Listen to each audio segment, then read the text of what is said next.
We developed, a good relationship and made sense to do that. So I just knew my option, and I kept marketing via rent to own. So I knew what my options were. I had decisions I could make. I had choices, and that's important. You never want to get in a position where you don't have choices.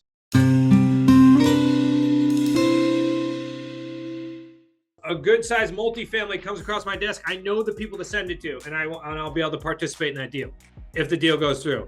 If I have a cash offer deal, I know who to send it to, and I'll be able to get an assignment fee from that deal. So what I've really done is it's focused on my specialty, which is creative financing, and anything else that doesn't fit in that box. Now I'm looking to distribute those deals, so now I can maximize my time and maximize my resources and continue to focus on what I'm focused on. So that way I just know where to move certain things. And once you do that, everybody else is trying to do the exact same thing. Like if a deal comes across someone's desk and it doesn't fit, they would rather get paid on it than let it disappear.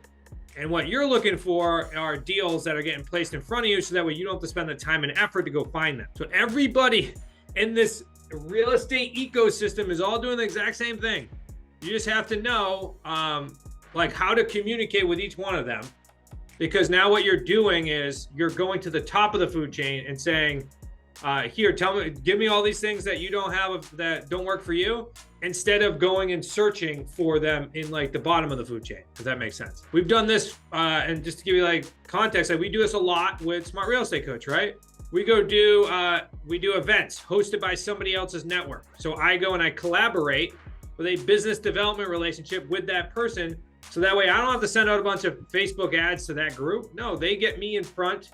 And now they position me as the person that can help them, similar to you guys. You get with the right agents or wholesalers or fix-it or whatever. And they say, hey, I got a referral for you. It's way more likely that deal is going to close too, especially if they have a relationship. You now have transferred trust, is what it's known as, right? That's why that works so well from stage and things like that, because the host transfers trust, because everybody loves and trusts the host. The host transfers trust to the next person. So now you don't have to build that trust because the host trusts you. So that person now gets that transformation of trust. So now you don't have to work as hard to get the deal. Still got to show up. You still got to have the skill set, the knowledge in order to close the deal, but they already trust you a lot more. So you don't have to cross that barrier. That's a major component. And again, you guys have a ton of leverage by getting your coaches and all those involved as well. Just like I have done in the past, I always tell people, if you got relationships you want me to be a part of, if you have attorneys that we need to speak of, I just spoke with an attorney yesterday on one of these deals that I'm working on. And if I didn't have the knowledge of the skill set in order to have that conversation, the conversation probably would have went totally different. So that's why you get your coach on in order to get that done. Let me share with you. I'm going to share with you a deal, and this is purely based on network and reputation. So I got a call from a gentleman. He has a wholesale company, and this deal was being purchased as a subject to deal in the state of Georgia. So I don't have any deals in Georgia. And I asked the community, and nobody was in this particular area in Georgia. So I was like, okay, I'll handle the deal. He called me up and said, hey, this deal got all the way to the finish line. Title run, closing documents, the whole thing was wrapped up in a bow. It just needed to be closed. And he called me and said, hey, Zach, I have this deal that fell apart. I know you specialize in subject to deals. Can you go ahead and purchase it, or can you help the seller? So my conversation was, look, I'm in Massachusetts. I know nothing about this place in Georgia. I might be able to help the seller, but the contingencies in the agreement, we're gonna have to change those, and I have a heart-to-heart with this lady. So I called this lady. The way the deal was set up was the seller was behind $11,000 on her property. There wasn't much equity in the deal, and she needed some money to move because she couldn't live in this house anymore. And she needed all of the mortgage balance or the arrears to be paid in order to be able to go rent another apartment, because they saw she's behind all these payments, her credit's terrible. She's they won't let me move there. Spoke to the lady, ex-military, felt really bad for her. She ended up being an awesome person to work with. I mean, don't get me wrong, she was in a very challenging situation, but I've worked with plenty of people in challenging situations, and they didn't communicate this well. They didn't do as much work. So I communicated with her, and what I ended up telling her was, look, I spoke with my partners. I spoke with some people. I don't have any deals in Georgia, but what I'm willing to do is, if we create an agreement, and I can have a good buyer in hand, I'll buy the house. But I'm not just going to go blindly go buy this property subject to, as it needs some money down, and I don't know the area, so I'm not clear about it. She said, that's absolutely fine. I said, let's just put together a purchase sale agreement that'll state that I'm going to acquire it for X, Y, and Z. You're going to maintain the property, and then it gives me the ability to market the property. It's going to be contingent upon finding a third-party buyer. She said, that's fine. Okay, so we structured the deal. So what did I then do? So we put it on the tradition. So we went and put it out as a rent-to-own buyer. And my only intent was, if I had the ability to at least get, in my head was $25,000 down. So I was like, 10 grand in my pocket, $15,000 to get her to move on and pay the arrears.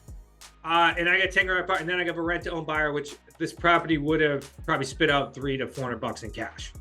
Low-end house, about 100. They got bought in total for like 180 some thousand. Was on the market for like 225, and the monthly payment was like $1,100. So I did that, and then I had this idea. So we're on the rent-to-own market. We actually got a ton of activity, which was great. We're on the rent-to-own market, but then what I decided was, hey, why don't I post this deal in all these Facebook groups? I put up the terms that I wanted in the deal. I originally actually had the assignment fee, or what they call, and you'll see it in Facebook, they call it an entry fee into the deal.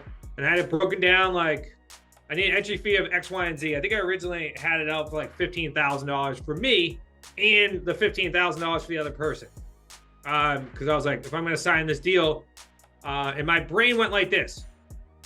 If I get a rent-to-own buyer, I have the ability to make maybe up to $10,000 if possible, because I think $25,000 was going to be strong for that market. And then I might make $300 or $400 a month for the next like 24 months, and then maybe make another 10, 15 grand on the back end. So I was like, in my head, if I can just make the whole $15,000 now without a payday 3, then let's just fast forward it. Again, wasn't sure about the market. So I went ahead, started promoting it to the groups.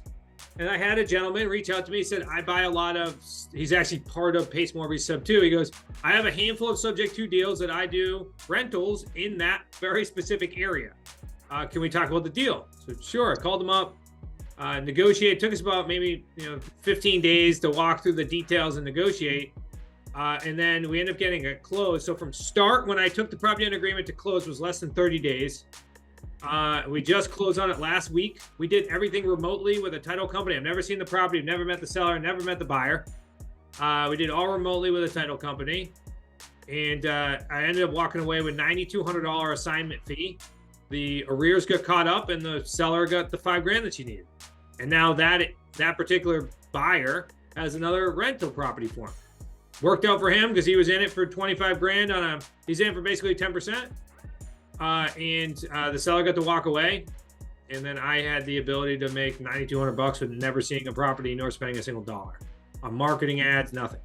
And that all came from, I tied up the agreement and promoted it to other investors who were looking for something different than what I was, and was able to share in that kind of ecosystem.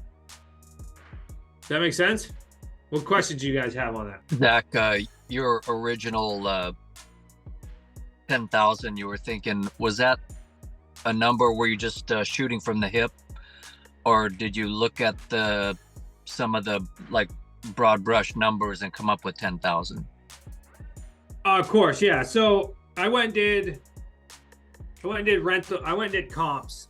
So my rental comps came out to, I think, so we are $1,100 out of pocket. But here are some factors. The seller was in the military, so she wasn't paying taxes, right? So as soon as that property transferred, it was going to go up to like probably $1,300 all in. So that was that. So you have that factor that comes into play.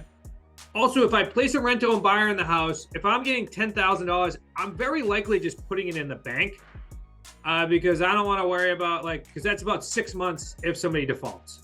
So it wasn't like the money was going to be put in my pocket day one in my head. I was just going to put it in the bank, and when the property cashed out, I would then have another 10 grand. So I was like almost like storing that because I'm conservative when it comes to those deals. So then I went and did comparables for the purchase of the house. The house was on the market with an agent, wasn't able to sell, so I had some factors. Here, let's look up this property, and then I'll walk you through. That way you guys can look at the deal as well, so it's not just. And a major component of this is, right, because people trusted me with these types of deals. It wasn't even in a market that I was familiar with. They decided to send me the deal because they thought I could close it. Right? That's a major factor. Interesting enough, though, too. Make sure I got the right. Interesting enough, though, too, the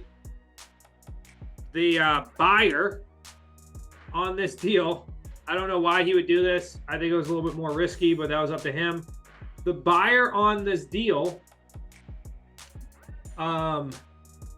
he wanted to close with the seller on a lease purchase because he didn't want the taxes to increase, but he put down $25,000. So I'm like, do whatever you want, but that wouldn't have been the way I would have went about it, because he's more concerned about cash flow than he was about anything else. So let me see. All right, so this was the property. It was, I don't know if we get enough like pictures on here because it's sold now.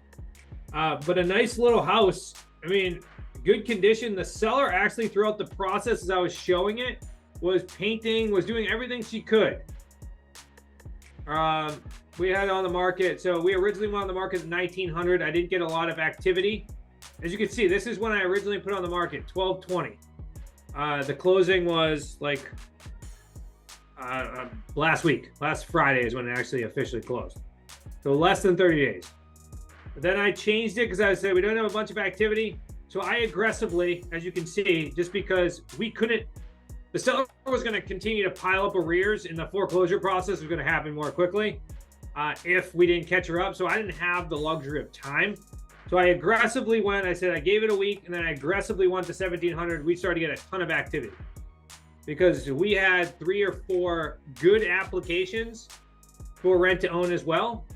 But I went with out of my preference, I went with the investor because it was quick cash now, didn't have to worry about it. He was going to close. I could move on. That was just my preference on this deal. This was, so the seller's name was Brooke. The mortgage balance was $185, $1,100 payment. I didn't fill this out very well. $1,100 payment. So this was the seller.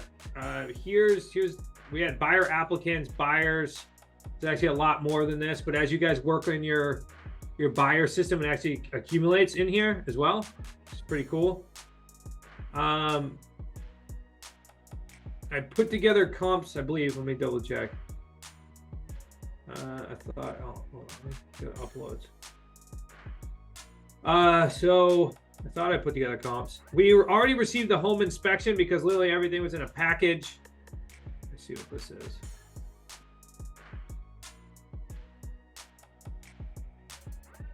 All right, here's the comps that I saw on the property. What did we end up coming up with? Odessa, Brook.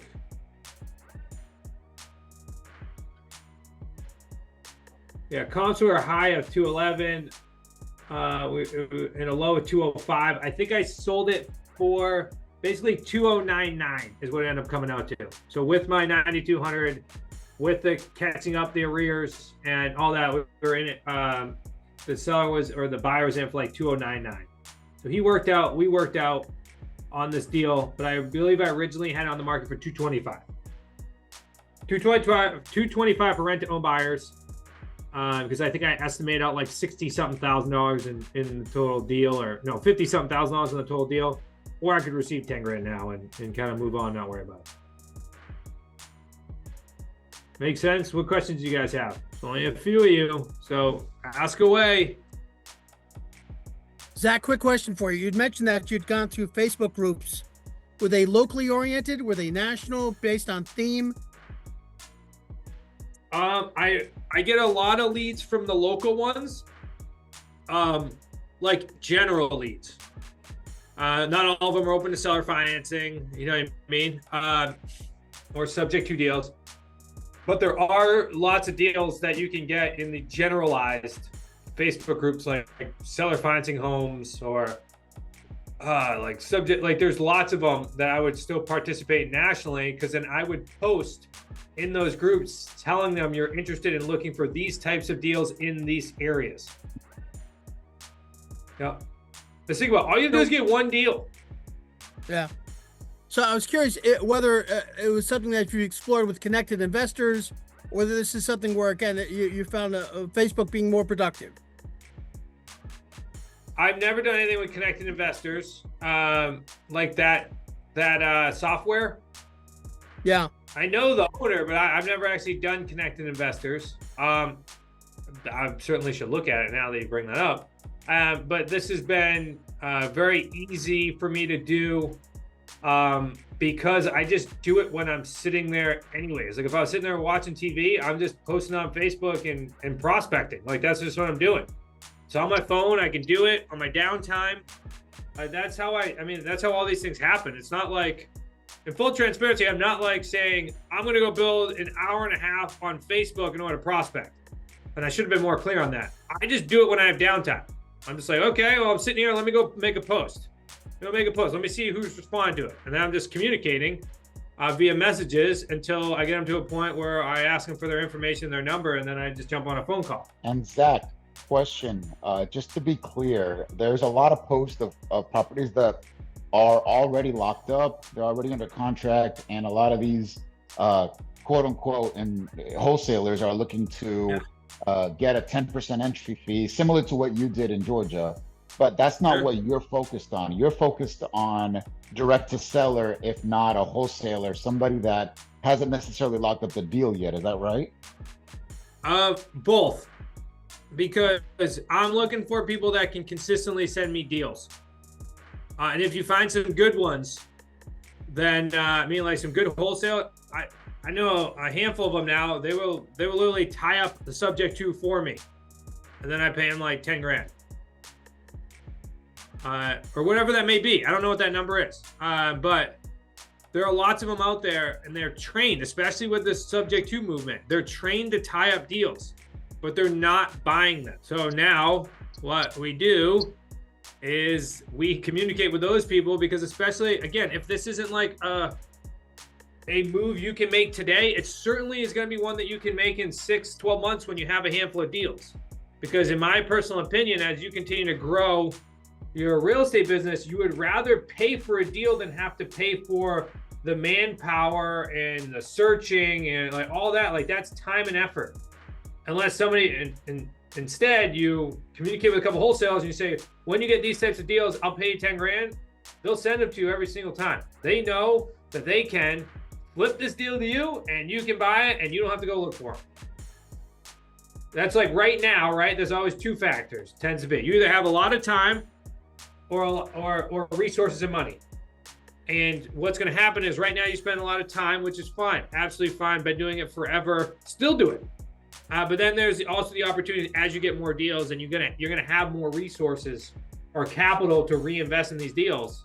And think about just some of these deals. Like in that circumstance, if I'm that person, let's just say, and I put down $25,000 on this deal, if my intent is to make $500 a month and buy a portfolio, he's made out. In many cases, if you can get into deals for less than 10% or 5%, you know you're going to get anywhere from 5 to 10% from your buyer. So now you're whole already, and now you have another property that's producing income. Then you go do it again, then you have another property that's producing income. So although you might not be able to maximize our 3 payday system, if you're doing a couple of these deals throughout the course of your year, while you're doing like 8 to 10 normal transactions, let's call them normal, and then you get like 3 to 4 of these where people are giving them to you, you've almost now doubled your portfolio. So now your cash flow is almost doubled. This is how you pull these things forward consistently, reinvesting in your company. Because you're either going to find them or you get someone else to find them. Either way, you're paying for it. Like I know we say no money down, but how much is your time worth? Like you're spending the time, effort, negotiating all these things. So You may not be putting down 10 grand or $20,000, but you're definitely spending 10 or $20,000 worth of your time on these as well. So that's one of the last, I just finished that deal. Another deal, just give you another example, to your point, Raphael. I was on Facebook the other day. I should do the other day, about 45 days ago. And I saw a seller, this is a seller, post directly to a Facebook group that said, I want to do a subject to deal. Here's like the terms of my deal. Like that's what you want. So I called them. Of course, we renegotiated the terms and everything, but I called them and I found out his story. So this is direct to seller. This guy was he's a 18-month tired landlord. So he bought the property 18 months ago. Placed a bunch of tenants in the property because he thought he was going to house hack. So he lives in the house. It's a duplex, 4 bedrooms upstairs, 2 bedrooms downstairs. He lived in one of the bedrooms, or at least originally he did. He then rented out by room all the other ones. What then happened was everybody walked all over him because he didn't know how to run a property. He ends up moving all the way down the basement. Creates like this makeshift bedroom in the basement. Now all these people living upstairs and he's not getting paid. So what I ended up doing was I talked with him. I restructured the deal. This deal does require some money down, but I have a feeling that I'll get it back right away because it's on the market via rent to own as a duplex and or rental. So we have it for both. I also created about a 60-month or a 60 day window before I'm going to close. I'm actually supposed to close next week. Because he had tenants in the property and I did not want to inherit those. So I said to him, we can do this deal. I can help you move on with your life. I can get a little bit of money in your pocket, but I need this property delivered vacant, clean, so that way I can start moving the process. I was just there last week. And luckily, and I created some pro tips on this via social as well, but luckily, because I put in the agreement that I had the ability to get access and or show the property before closing, I got to see the condition of the property. Now, when I went there last week, the condition of the property was not showable. The tenants all left, but there was trash everywhere. So what I ended up doing is I communicated with the seller and I said, look, this place needs to be clean. So he went there and cleaned the entire house himself and now has cleaners coming there this Wednesday so that we can start showing it on Thursday. It's another good opportunity. Now that thing should either rent for anywhere from $2,500 to $2,700 a month in the 4-bedroom and anywhere from $1,500 to $1,700 on this 2-bedroom, or get roughly $3,700 to $4,000 via rent to own as a monthly payment if somebody comes together to buy it. What I ended up structuring was, I think he was like 340 something. We're gonna give him 30 grand down. I'm still negotiating because he has some money coming to him on the back end. I think it's like 23 on the back end.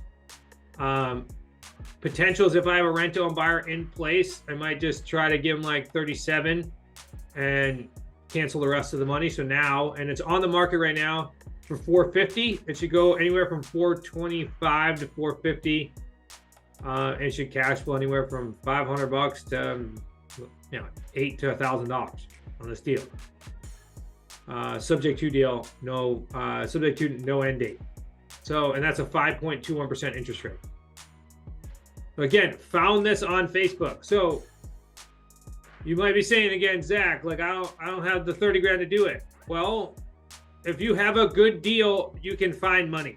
Let me just say that. Anytime there's a good deal, you can find money. And that is part of real estate investing long-term in general. There's going to be a point, and again, my personal opinion, there's going to be a point where you're going to need some investor capital in order to keep doing deals, or utilize your own capital in order to get better deals. It's just going to be part of the game. You're going to be able to do a lot of creative financing deals, but eventually it's very likely eventually you will need some capital in order to continue to do more and more deals. Make sense? What questions do you guys have? Quick question. The 5.21%, you mentioned it's only 18 months old. Is there an escalator or is that flat? No, just because it's an FHA loan. So because it's under 4 units. So just 5.21%. and we're acquiring it in a trust owned by the LLC, a Rhode Island LLC owned by my holding company. That's a Wyoming. I'll show you this deal. This is what it's currently on the market. So we have this listed, just because it's a duplex, we have it listed as just the top unit for rent. We have the bottom unit for rent. Each and every one of those also states like that they can do rent to own, and like there would be a higher price if they would take over both units. Yeah, it's just a little duplex in Providence, Rhode Island. 4 beds up top. You have this garage out there, which isn't in great shape, but you can still rent out the garage. It's like probably 8 cars could fit back here. Nice little property. Again, we'll see how the marketing goes, but we got a lot of interest. I even have investor interest too, because I also posted on these deals. So I have an investor that I'm communicating with right now that's interested in doing a wrap mortgage, potentially 10% plus down at an 8% interest rate. And then he'll run the property. So that's another opportunity.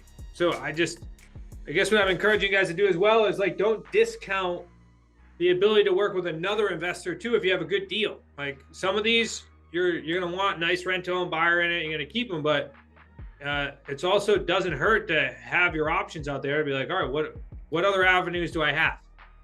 Like, again, I originally wasn't intending to assign that deal in Georgia, but when the right opportunity came across and I started communicating with this guy and we developed, a good relationship, and made sense to do that. So I just knew my options, and I kept marketing via rent to own. So I knew what my options were. I had decisions I could make. I had choices, and that's important. You never want to get in a position where you don't have choices.